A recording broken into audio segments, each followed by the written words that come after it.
So you're worried ChatGPT won't sound the same as you, and you're right, it won't. So today I want to show you how to create what we call a user persona so that no one will ever know. Hi, I'm Saba. I'm the CEO of Designing Schools, and on this channel I help you learn the skills and mindsets that are going to give you a human advantage in a world with AI. So hit subscribe for insights and strategies on how to be irreplaceable in a world with AI. So whether it's an email, a newsletter, or a student paper, we have all had those, oh my God, I can't believe they wrote that with ChatGPT moment. But when done right, no one should really know that you used it. Not because we want to keep it a secret, although maybe sometimes we do, but because ChatGPT should really be an extension of you. And many of you in my workshops and in our conversations have shared concerns about losing your unique voice to AI or worrying that using ChatGPT is going to make you come across as robotic or impersonal. So today I'm going to be sharing a template with you to learn how to make ChatGPT sound just like you and act like you. Now, one of the first things we want to do is switch our mindset towards technology, especially AI. We don't just want to see it as another tool, but really what you want to do is start seeing it as a member of your team. So first off, when we treat AI as a team member or an extension of ourselves, we really begin to think more critically about the habits and the practices we're going to share. We're not just giving you a command, we're collaborating with you and working together. So thinking of AI in this way, guided by you, really will change how you interact with it, how you can innovate and create new ideas, and how you can grow alongside this technology, because as always, our goal is to reduce the 40-hour work week. Now, sometimes articulating those habits and preferences can be really challenging because a lot of the things you do subconsciously, especially if they are things that you have been doing for many, many years. And this is where templates like the one I'm going to share with you today, and ones that you're really probably already familiar seeing in a handbook or in SOPs, which are like your standard operating procedures. The reason we have these kinds of guidelines in place is so that we have the quality and clarity we need for multiple people to be able to join a team to carry out a task. And today I am so excited to share with you the personalized AI template, which is basically going to be an SOP, a standard operating procedure for how ChatGPT should do a job so it sounds and acts just like you. And this clarity is really going to ensure that ChatGPT can mirror your tone, your values, the way in which you make decisions, basically, like I said, making it sound and act just like you. And the best part is, if you are confused about how to fill this in, you can literally go and ask ChatGPT, and I'm going to show you just how simple it is to do it. I'm giving you a one-pager, but if you want to add more information, of course you can. Okay, so let me go ahead and walk you through it. Now, I'm going to be sharing just a simple one-pager, but you can add as much to this as you like. Now, once you have all of this information filled in, you can actually cut and paste it right into ChatGPT, or you can even save it as a PDF and upload it right in. Or, of course, the best use case, which I share with you in another video, is how to create your own GPT so you don't have to share these directions every single time. All right, so let's go ahead and get into the template. So the first section is get to know me, and this is where you're gonna share a bit about your role and your context. It's sort of like saying maybe like I'm a project manager, I juggle many, many tasks, and I have to communicate with many, many teams. Remember, ChatGPT is all about conversation, so pretend you are describing your job to someone who has no idea what you do. Tell it the good, the bad, the ugly, all the things in between. Number 2, values. I want you to list the core values that define you, like integrity, creativity, and empathy. These are really your non-negotiables that are going to guide how you interact with the world, and they're not just important for ChatGPT, but slight tangent here. I always talk about this book called Black Sheep by Brant Menswar, which has nothing to do with AI, but everything to do with AI. And it's really all about how our values guide our decisions to create more alignment in our lives. And I will link the podcast episode for you and the book, but when our core values values align with the work we're doing, we have greater job satisfaction, we're more engaged, and we have a deeper sense of belonging. And if we're being honest, how many of us actually really get to consider our values and their alignment when we're writing an email? So just sharing this information with ChatGPT is really helpful in being able to more subtly manifest that type of alignment in your work. All right, next, tone of voice. This is all about translating your values into your communication style. For instance, if you value transparency and directness, maybe you're going to tell ChatGPT, I want you to craft messages that are straightforward, free of fluff, yet have a friendly undertone to them. So maybe you're going to say something like, in emails, I aim for clarity and efficiency, but I also like to sprinkle in a bit of humor and keep the tone light and engaging. This example not only tells ChatGPT your preferred communication style, but it also illustrates how your values and your interactions ensure that the digital communication is a reflection of you. So in another example, let's say maybe you're creating a strategic plan. Now, one of the cool things about ChatGPT is that a strategic plan can now become a living document.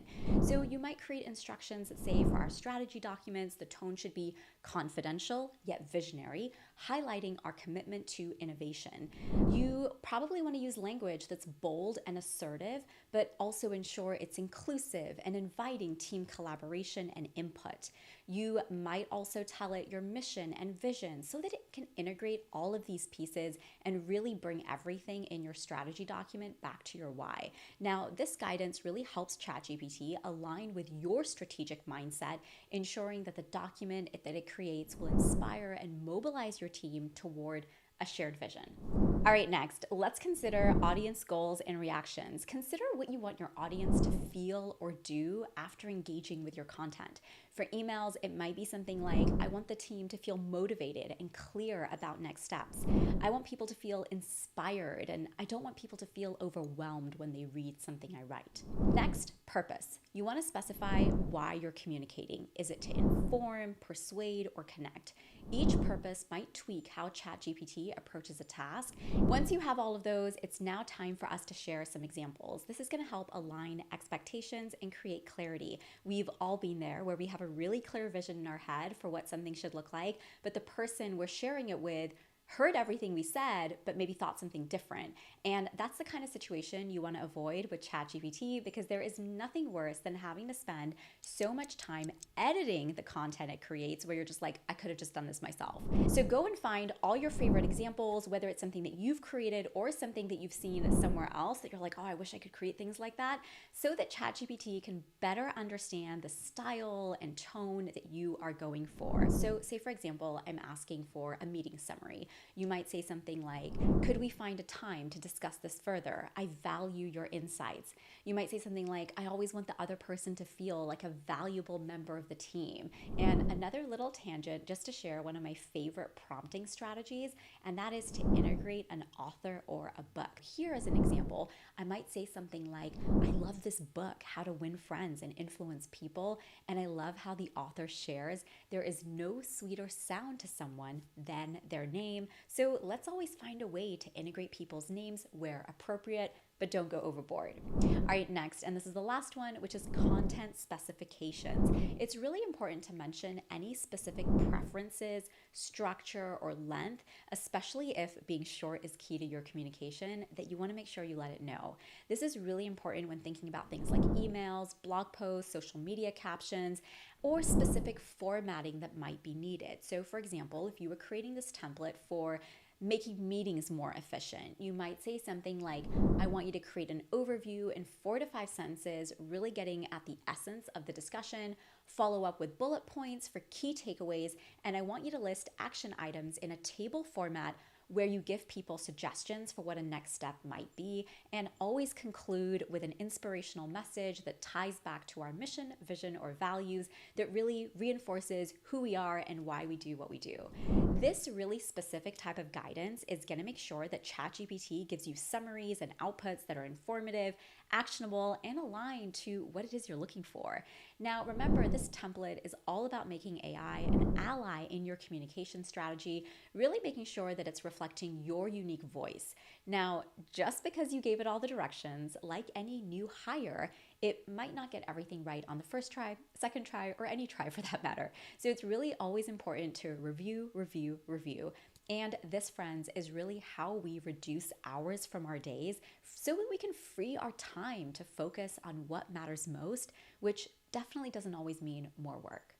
Now, this strategy that I shared with you today comes from a practice called design thinking, and I've been working with schools and businesses to integrate technology for the past decade, and here's the number one thing I've learned. Learning a new tool isn't enough. You need a strategy. And that's why, alongside teaching you AI tools like ChatGPT, I also teach design thinking strategies like the one that I shared with you today. Design thinking really helps identify not just how to use a tool, but why? And it does it by first really helping you identify the challenges and opportunities that are on your radar.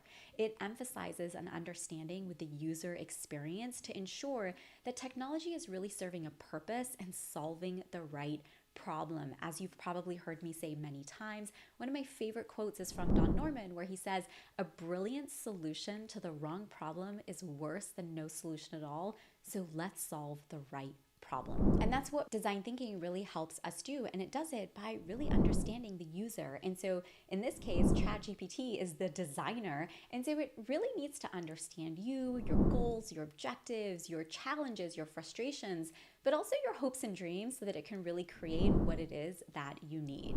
And because a lot of people rush to use technology without a strategy, you may have often heard people say things like, we're creating solutions in search of problems, where it really should be the other way around. And without an approach like design thinking, a lot of people might see tools like ChatGPT and be like, oh yeah, that's cool, but not really know what to do with it or how to really use it to actually get outcomes that they hear people say technology can give them.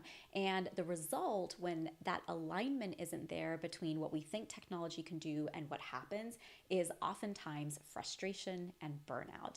And that's why strategies like design thinking are so important. And this is exactly what I teach you inside my course, the AI Bootcamp, to teach you how to make the most of tools like ChatGPT and other emerging technologies. And it's really when you merge design thinking with these emerging technologies that you will become irreplaceable in a world with AI. So if you are about to have a conversation with a friend, or you want to try having a conversation with a friend or a colleague, and you want to talk to them about how to use ChatGPT, don't go and tell them, oh my God, it can do this and it can do that.